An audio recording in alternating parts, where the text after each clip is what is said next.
Kolbrin Bible, Book 6, Book of Morals and Precepts, Chapter 3.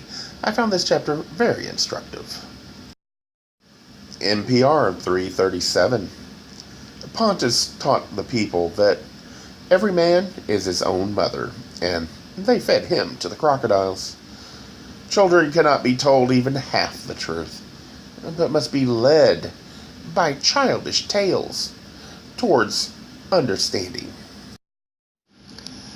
Much in this chapter I agree with, yet it is not pleasant to realize that Earth might not be intended to find peace, because the material world is meant to teach us, and to grow, we need to struggle.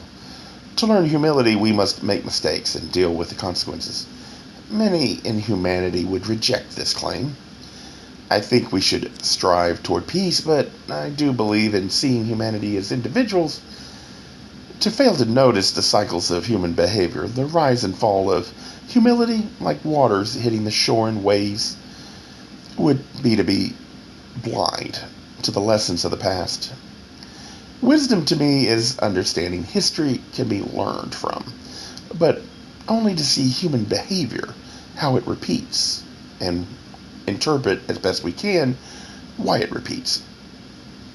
The goal is to find a way to maintain humility even through the prosperous times when it seems silly to deny yourself all you want because it seems like we have so much. We do not like to give up what we have during the hard times.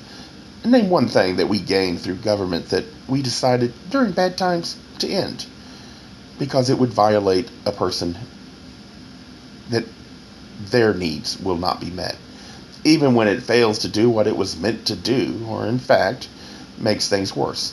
Do we not argue we just haven't gone far enough yet?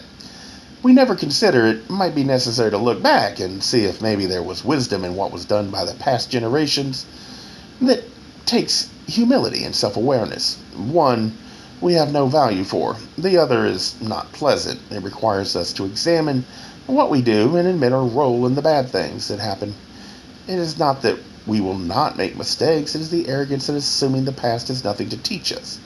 The assumption that humanity always pushes forward and losing what we have is unthinkable.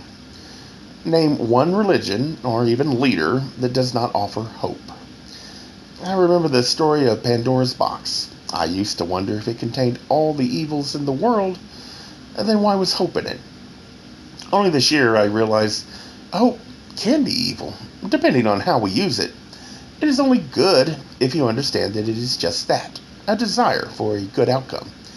It is the need to force what you believe is best on all that turns hope into a nightmare. I see it daily, today, in government's disrespect of citizens. The arrogance that they know what's best, offer us things they think we want, and get mad when we will not give up what we believe we need. They always do it out of a desire to do good.